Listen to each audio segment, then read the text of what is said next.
El Perú sostuvo una férrea defensa por el orden constitucional a propósito de la cumbre iberoamericana. El presidente Kuczynski pidió que se restablezcan estos mecanismos democráticos en Venezuela. Eso sin duda dio mucho que hablar dentro de una cumbre que básicamente es política, pero que ha servido a nuestro país, por ejemplo, para también tender puentes para una nueva negociación con respecto a los precios del gas con México, entre otros asuntos. Nos acompaña Óscar Vidarte, él es analista internacional, ¿no?, experto en relaciones internacionales de la Universidad Antonio Ruiz de Montoya. Lo pueden ver también a través de TV Perú Mundo, en TV Perú. Bienvenido, Óscar. Gracias. Buenas tardes, un placer. Buenas tardes. Siento que en la cumbre iberoamericana, si es que el Perú no ponía el tema en agenda, no se tocaba. ¿Te ha dejado la misma impresión? Sí, pero, más o menos, porque de alguna manera también Guterres, que es el nuevo secretario general de la ONU, mencionó el caso venezolano. Entonces, creo que sí a tocar de una manera mucho más light, digamos. Más light, claro. Tanto así que los principales medios internacionales que he podido leer, todos han rescatado el liderazgo del Perú, pues, como uno de los países, y el liderazgo del presidente Kuczynski como un actor clave para poner dentro de la agenda el tema venezolano. Un tema que se cae de Maduro, porque generalmente estas cumbres, las cumbres iberoamericanas son muy políticas, es decir, más allá de tener objetivos puntuales, este año el objetivo principal es el tema de la juventud, y se han logrado acuerdos en torno a movimiento de jóvenes, o la posibilidad de estudiar en otros intercambios académicos, y homologación de títulos, temas que son importantes para el desarrollo. Más administrativos, sí, podríamos decir. Pero digamos, los temas más importantes son fundamentalmente los temas políticos, o sea, lo que se habla para las cámaras y tras bambalinas, digamos. Y las reuniones que hay. Sí, y siempre los temas políticos tienen que ver con la coyuntura. Pues no es casualidad que se ha hablado, por ejemplo, del problema de Gibraltar que España tiene con el Reino Unido, se ha hablado del tema de las Malvinas, se ha hablado del tema del embargo a Cuba, que son temas de debate siempre presente. Claro. Y obviamente Venezuela, con lo que viene sucediendo en las últimas semanas, pues es innegable tener que conversarlo. Además es un miembro que es parte del sistema iberoamericano, y creo que el Perú está asumiendo un papel de liderazgo. Y este aspecto es fundamental, porque ya desde que el presidente Kuczynski estuvo en la Asamblea General de las Naciones Unidas hace un par de semanas, él también puso, pues, los puntos sobre las IES, sobre el caso venezolano, y es más, se ofreció el Perú como un país que podía ayudar en la solución de los diferentes problemas que existen, tanto políticos como económicos, digamos. Y en esta ocasión continuó esa línea, porque siempre haciendo presente o siempre haciendo énfasis en que no quiere intervenir en un asunto interno. De soberanía. Exacto, de soberanía de Venezuela. Hay temas, pues, que competen a toda la región, como el tema de la democracia, y creo que es un tema que se debe debatir. La línea de la campaña, hay que decirlo, no solamente como presidente, ¿no? Como candidato también. Sí, pero digamos, acá hay también que ser justos, ¿no? Porque algunas veces de manera muy fácil se dice, el actual gobierno sí cuestiona a Venezuela y el anterior gobierno no. Y seamos sinceros, el anterior gobierno, si uno ve, por ejemplo, todas las votaciones que se han dado en la OEA en los últimos años, el anterior gobierno nunca votó a favor de Venezuela, siempre votaba contra Venezuela. Pero no tenía este papel proactivo, digamos, de crítica en el discurso, de posición clara respecto a Venezuela, por diferentes razones. Claro. Sin embargo, este gobierno, además de seguir esa línea crítica y esa línea, pues, no necesariamente alineada a los intereses venezolanos, además asumió un papel de liderazgo. Y si el Perú quiere realmente ser un país, una potencia media en la región, como ya lo viene siendo económicamente a partir del crecimiento que hemos tenido en los últimos años, como siempre digo, no tienes que serlo solamente, también parecerlo. Y el Perú tiene que jugar un papel mucho más activo en las grandes problemáticas regionales. Y creo que este es un buen punto de partida, porque el Perú se consolida dentro de las líneas marcadas por la OEA, porque el Perú siempre promovió el diálogo, y el gobierno peruano sigue promoviendo el diálogo. Lo que pasa es que creo que a esta altura del partido, como todos creemos, creo que cada vez el diálogo es mucho más difícil, y creo que hay que pensar en otros mecanismos, entre ellos implementar la Carta Democrática Interamericana al caso venezolano. Claro, que eso está pendiente, ¿no? Permíteme, porque vamos a hablar más de Venezuela, pero cerrar con la cumbre iberoamericana. Estos aspectos que habla sobre los beneficios, ¿no?, entre los pueblos iberoamericanos. Sí. ¿Con cuál de ellos te quedas, digamos, como algo relevante? En esta última cumbre. Esta última. Bueno, es que en realidad, a ver, una de las mayores críticas a este tipo de cumbres iberoamericanas, que antes se realizaban todos los años y que ahora se realizan cada 2 años, justamente por estas críticas, es que se enfocaban mucho en los temas políticos, en lo que es el acercamiento entre qué importante para el Perú tener un espacio para tener diálogo directo con países como España y Portugal, claro, que son nuestra puerta de entrada al viejo continente. Correcto. A partir de estos contactos se logró, por ejemplo, la eliminación de la visa Schengen. Así que este tipo de espacios políticos tienen consecuencias importantes en los intereses de los países. Sin embargo, obviamente, el problema es que cuando uno ve estos acuerdos que han firmado, uno quiere ver resultados. Y en esos resultados, obviamente, hay aspectos secundarios. No se ven muchos resultados. Claro. En esta cumbre se han hablado, como lo dije al comienzo, de homologación de títulos para que de alguna manera los jóvenes, nosotros, tengamos la capacidad de estudiar y trabajar con mayor facilidad en otros países, por ejemplo. Y otra cosa adicional que es fundamental para la integración de nuestros países es la movilidad académica. A nivel de la Alianza del Pacífico comienza a funcionar lentamente, pero comienza a funcionar la movilidad académica y eso de alguna manera une nuestros países. Y creo que nuestro continente, Latinoamérica, y nuestra relación con España y Portugal, aunque no lo creamos, aún todavía es muy débil. Y creo que falta mucho por entrelazar, por acercar. Y está en otro nivel, ¿no? Exacto. O sea, hay que reconocerlo. Claro, al Perú le sirve integrarse, ¿no? Y aprovechar estos bloques, ¿no? Para justamente emerger como un líder. A propósito de la ley universitaria, que ahora está un poco en veremos, ¿no? Con las propuestas que son un despropósito en el Congreso, pero bueno, ya se va a discutir en su momento. Pero nos podemos ir adecuando también a esto, imagino, ¿no? Claro, acercándonos a España, es que a Portugal. Como para nosotros, como para ellos es muy importante el acercamiento. Hasta hace pocos años, y con esta etapa de boom latinoamericano, de crecimiento latinoamericano, para España era fundamental pues construir vínculos y puentes. Una España deprimida, veía en Latinoamérica oportunidades de inversión, oportunidades para sus ciudadanos de trabajar. Es decir, ahora pues en una situación más o menos pareja, yo creo que sí ha habido intereses. El Perú sí ha tenido intereses en Europa y para eso España y Portugal son dos aliados claves. Oscar, hablando ya de Venezuela, concretamente ingresando a ese tema, porque hoy la oposición venezolana ha dicho que probablemente deje sin efecto la convocatoria de la marcha del 3 de noviembre, Exacto. que ya se había anunciado y que de alguna manera se preparaba como algo muy fuerte, ¿no? Exacto. Ha llegado el gobierno y la oposición, ¿no? En el marco del diálogo nacional, incluso con la presencia de la Santa Sede. Yo he hablado aquí con un analista internacional que es venezolano, coincidentemente, y él me decía, esto es más de lo mismo. Siempre son promesas, Maduro nos convoca o convoca a la oposición, y luego ya cuando se enfría la cosa, patea el tablero Exacto. y se va. Pero ahora parece que hay una mayor confianza en lo que se pueda lograr.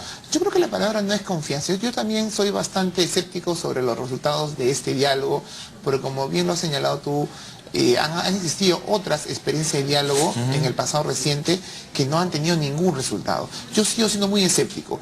¿Cuál es la diferencia? La diferencia en esta oportunidad es que participa como principal mediador el Vaticano. Y que esa era una exigencia de la oposición, que el Vaticano, dicho sea de paso, el Vaticano no ha tenido una buena relación con el chavismo en todos estos años de presencia del chavismo del poder en Venezuela. Entonces, una de las exigencias de la oposición era justamente que el Vaticano tenga una mayor participación como mediador.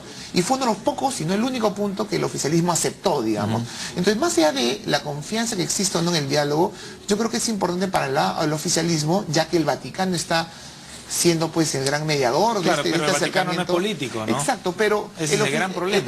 Creo que haría mal la oposición de llevar a cabo una marcha, por ejemplo, que es totalmente contraria al diálogo. Porque si uno escucha el discurso, por ejemplo, de Capriles diciendo, este jueves 3 de noviembre vamos al Palacio de Miraflores. Obviamente lo que está diciendo, y obviamente es obvio que el gobierno no va a permitir que lleguen hasta Palacio de Gobierno. Y va a haber violencia. Va a haber violencia. Entonces, la propuesta de marchar hacia Miraflores es una propuesta que va en contrario sensu de todo el diálogo que se quiere promover. ¿Promovido por quién? Por el Vaticano, que es alguien que está ahí gracias a un pedido expreso de la oposición.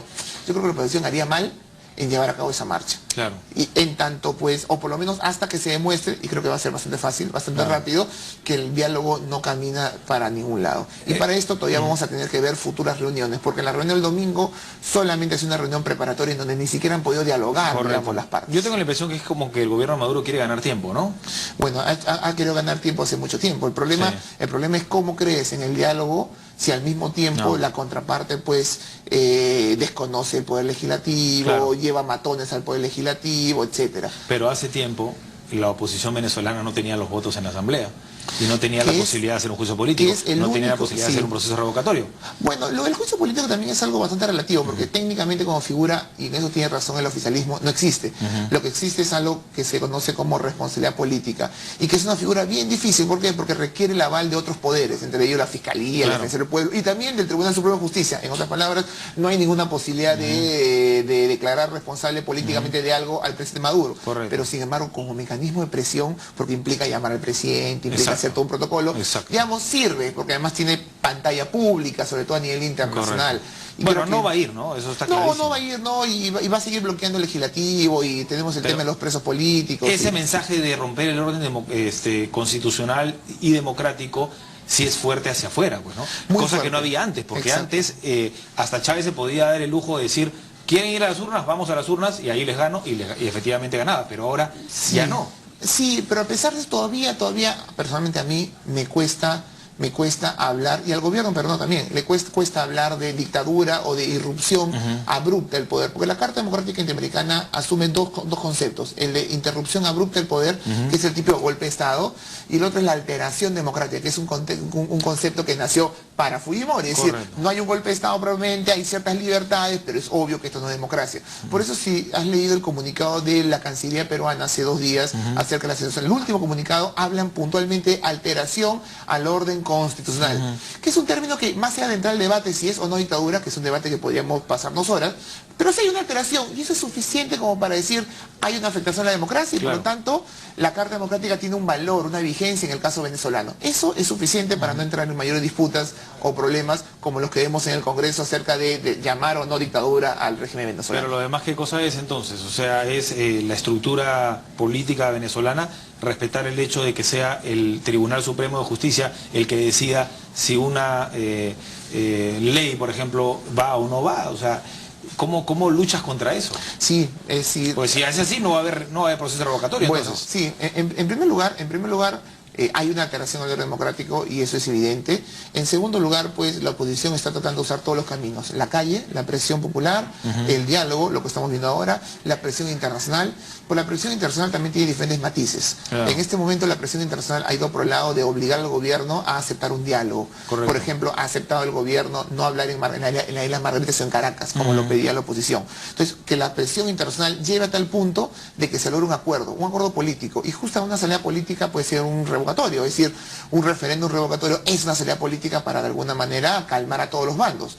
Ahora, si no funciona eso, como ya creo que el gobierno peruano lo está intuyendo, hay que comenzar a usar mecanismos más de presión política, y creo que la Carta Democrática Interamericana es una herramienta. El problema es si en la OEA, en este momento, a pesar del cambio político que está en la región, con países como Argentina, como Brasil, existen los votos suficientes, los 2/3 partes de la OEA votando a favor de una sanción contra Venezuela. Y eso a mí todavía me quedan serias dudas de que exista la capacidad de sancionar hoy a Venezuela en la OEA. Aunque el liderazgo de Almagro se ha incrementado, ¿no? Me parece. Bastante. ¿No? Con un discurso además un poco esperable hace un año, bastante duro contra el régimen venezolano. Ni Insulza, creo, ¿no? Ni Insulza. Que también tuvo problemas con Chávez. Y acordémonos que Almagro proviene de la fila del Frente Amplio, que ha sido canciller del Frente Amplio, que uno hubiera pensado pues debería haber tenido un papel mucho más conciliador con respecto a lo que sucede hoy en Venezuela. Sí, pues es verdad. Justo para eso abría mi celular, porque acá veo el primer acuerdo que habla, ¿no?, con la presencia, el diálogo nacional, en fin, y acá habla de paz, ¿no?, básicamente, ¿no? Dice, por ejemplo, adoptar como base de trabajo la propuesta de los acompañantes sobre las premisas, ejes temáticos, metodología, cronograma. Dice, aprobar los siguientes ejes temáticos, constituir 4 mesas temáticas. Dice, paz, ¿no?, respeto al Estado de Derecho, a la soberanía nacional. Verdad, ¿no?, habla de justicia, de derechos humanos, de reparación de víctimas y reconciliación, que puede sonar muy... bastante general. Genérico, ¿no? Económico, ¿no? Económico-social, generación de confianza y cronograma electoral, dice, ¿no? Cada una de las mesas de trabajo va a contar respectivamente con un representante del gobierno y otro de la oposición, nominando todos ellos asesores técnicos, ¿no? Y ahí, bueno... Bueno, pero por los temas que tú has leído, recoge básicamente las demandas de la oposición también, ¿no? El tema electoral, el tema económico, pero el tema económico, ¿cómo lo solucionas? Sí, pero ahí necesitas un acuerdo. El problema de lo que sucede en Venezuela, que es mucho más difícil lo que sucede en el Perú, por ejemplo, que no era simplemente un gobierno dictatorial corrupto en el poder, un gobierno autoritario y corrupto en el poder, sino que al mismo tiempo es un gobierno que ideológicamente está muy distante de la oposición. Entonces creo que eso no sucedía, por ejemplo, en el caso peruano de los 90, en donde habían sectores que están de acuerdo con la línea económica, pero no tanto con la línea política. Correcto. En cambio, en el caso venezolano hay una fractura política, económica, ideológica, que hace este enfrentamiento mucho más duro. Sí, pues es verdad. Bueno, en todo caso, lo que sí va a dar esto, según lo que leo y según las declaraciones de la oposición, va a dar calma. O sea, se va a restablecer un poco el orden, me parece. Pero ¿no? ¿qué tanto esto lo combina una oposición que ya venía pues envalentonada con un proceso con una calle, digamos, muy activa, presionando al gobierno? Es que está muy lejos también, la elección es en el 2018, ¿no? En principio falta todavía tiempo, falta buen tiempo, y por eso para todos es muy importante el tema de revocatoria ahora en enero, ¿no? Como se quería. Un tema que, por ejemplo, que también hay que señalar, y hablando de la oposición, y es que no toda la oposición está yendo junta al diálogo. Voluntad Popular, el partido de Leopoldo López, ha desistido de participar. Y esto, pues, creo que... Yo entiendo la posición de Leopoldo López, ellos han comandado ciertos requisitos que ellos solicitaban antes de iniciar una negociación, entre ellos la liberación de los presos políticos que no se han dado, que va a ser parte del proceso de negociación. Pero el hecho de que no participe creo que ha sido un golpe muy duro, está siendo un golpe muy duro para la oposición, porque muestra nuevamente esa cara de la oposición que la oposición ha tratado de cambiar en los últimos años, y esa cara de una oposición muy fracturada. Y con intereses que ha sido históricamente fracturada, donde todo el chavismo fue muy fracturada, regionalmente la oposición tenía sus propios líderes que chocaban unos con otros. Después Capriles, luego Leopoldo López. Inclusive en los últimos años habían diferentes líneas, la línea de Capriles mucho más social, haciendo énfasis en los problemas sociales, la línea de López mucho más haciendo énfasis a la salida de Maduro del poder. Y creo que estas líneas sí no presenta la fractura de la oposición, y el hecho que Voluntad Popular, un líder como López, tan popular dentro de la oposición venezolana, no participe dentro de esta negociación, me parece que es un tema que va a golpear mucho la legitimidad de la oposición en esta negociación con el gobierno. Haciendo nuevamente la analogía con Perú, acá ciertamente, aunque habían líderes políticos, digamos, de la oposición, todos iban por un mismo sendero, ¿no? Hubo cierta unión que lo que básicamente era el enfrentamiento al régimen de Fujimori. Claro. En el caso de Venezuela se logró esto en los últimos años, sin embargo lo que ha sucedido estos días, un poco que desdice y nos vuelve a recordar esa oposición fracturada y enfrentada unos a otros de hace un par de años durante la época de Hugo Chávez. Ahora, los juicios políticos sí es un problema que puede llevar a Venezuela a la comunidad internacional, ¿no? Lo que sí podría hacer que en algún momento por ejemplo, se apruebe la carta. Bueno, es que lamentablemente, ¿no? Lamentablemente, como decíamos, existe esta figura de responsabilidad política que difícilmente puede caminar o llegar a un buen puerto. ¿Cómo la cuestiona? Sí, difícilmente, ¿no? Sin embargo, creo que... El impedimento salía del país de algunos opositores. Sin embargo, puede levantar... Sí, el gobierno tiene en sus manos, ha sabido construir toda una red institucional, tiene en sus manos los principales aparatos institucionales, de forma tal que ha logrado, como algunos dicen, un golpe de Estado. Es decir, uno de los poderes del Estado, que es el poder legislativo, no tiene ninguna capacidad, es decir, no tiene capacidad de implementar normas, leyes, porque está siendo cuestionado por el Poder Judicial, y además, inclusive no tiene capacidad material de funcionar, porque le cortan la luz, no le pagan los sueldos a los trabajadores, la Guardia Nacional que tiene que protegerte no te protege y deja que vándalos ingresen, no les cortan el agua, es decir, no solamente es una cuestión de... No, y lo declaran irrito, no. Exacto, y además le dicen que si vas a hacer tal cosa te voy a denunciar y te voy a encarcelar. Correcto. La verdad es que en esas condiciones es muy difícil que el Poder Legislativo pueda... mucho poder, lamentablemente mucho poder, ¿no? Demasiado. Un día deciden de que dejar entrar una horda de chavistas y que irrumpan, ¿no? y que evite una sesión, y ahí se dan cuenta que no necesitan eso. Simplemente el Tribunal Supremo de Justicia lo declara irrito, nulo cualquier decisión y se acabó el asunto. Ahora, ya ni siquiera necesitan generar violencia, ¿no? Ahora, lo del ingreso de estos vándalos sí además es particularmente impactante o importante porque ya es otro escenario, ¿no? Ya es un escenario de enfrentamiento violento. Por lo menos después de los sucesos de violencia de hace 3 años, no se habían visto, por los cuales Leopoldo López está en la cárcel, dicho se pasó, no se había visto nuevos escenarios de violencia, y la oposición se cuida mucho en sus marchas de blanco, que no haya violencia. Correcto. En el interior del país hay algo de violencia, pero en la capital no. Para manejar esa imagen. Sin embargo, ya esta situación del Congreso, no hay violencia, no hay robo, no hay golpes, lo que está haciendo es exacerbando los ánimos. Y acordémonos que en Venezuela, además de una oposición frustrada por muchos años, también existen milicias urbanas armadas por el gobierno. Así es. Entonces, estos escenarios de tensión pueden explotar. Muy peligroso. Por eso, para la comunidad internacional y también para el Perú, siempre ha sido fundamental el diálogo. Es decir, ponerse en una posición que favorezca la confrontación en Venezuela, lo único que puede llevar es a violencia y a muertes. Y eso es lo que justamente la comunidad internacional quiere evitar en Venezuela. Que hay escenarios que ya conocemos, acuérdate del Caracazo a finales de los 80, acordemos de lo que pasó hace pocos años justamente con Maduro en el poder. Entonces, ¿cómo evitar ese enfrentamiento y ese derramamiento de sangre innecesario? El diálogo es el camino, pero también el diálogo tiene límites. Y hasta dónde, pues, este diálogo puede funcionar. Correcto. Yo tengo serias suspicacias al respecto. Yo también, ojalá que nos equivoquemos. Óscar, última consultita, tengo un minuto. Es importante, de todas maneras, hablar del segundo gabinete binacional Bolivia y Perú, porque estamos avanzados con Chile, estamos avanzados. Sí, con Ecuador claro. Ahora se ha fortalecido, ¿no? Y han habido mucho más sesiones, pero ahora comenzamos con Bolivia. Sí. ¿Qué tan provechoso es esto? ¿Qué se puede destacar, digamos, de esta relación?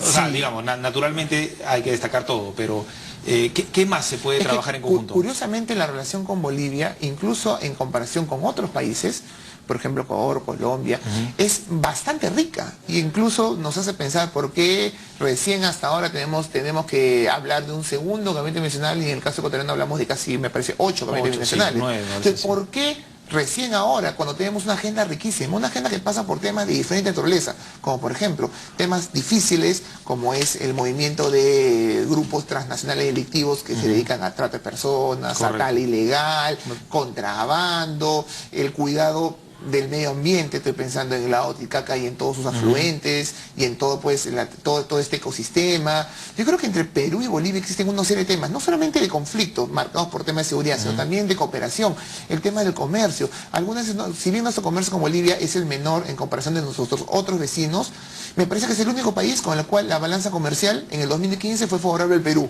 y donde además más del 90% de nuestras exportaciones son bienes no tradicionales, lo cual hace que seamos competitivos en Bolivia. Claro, y además el Perú se consolida como uno de los principales inversionistas en Bolivia. Es un mercado además que crece, está creciendo mucho en los últimos años y que ofrece oportunidades a peruanos, y además el vínculo entre Perú y Bolivia es histórico, cultural. Estamos un paso adelante que otros países para invertir, para ser competitivos en dicho país. Así que yo creo que se abren muchas oportunidades, por no hablar de la salida de Bolivia por el sur del Perú, potenciar nuestros puertos. Hay que darle una mayor mirada, entonces. Yo creo que Bolivia, los intereses que Perú tiene con Bolivia son muchos, y más bien han estado muy desconectados en los últimos tiempos, y creo que esto esperemos que sea un buen inicio de una nueva relación. Bueno, este es un acercamiento nada más, porque todavía se va a llevar a cabo este gabinete binacional, así que vamos a tener más para conversar. Gracias, Óscar. Nicolás, un muy placer. amable. Óscar Villarte, especialista en Relaciones Internacionales de la Universidad Antonio Luis de Montoya. Pausa, hablemos con más aquí en 7.3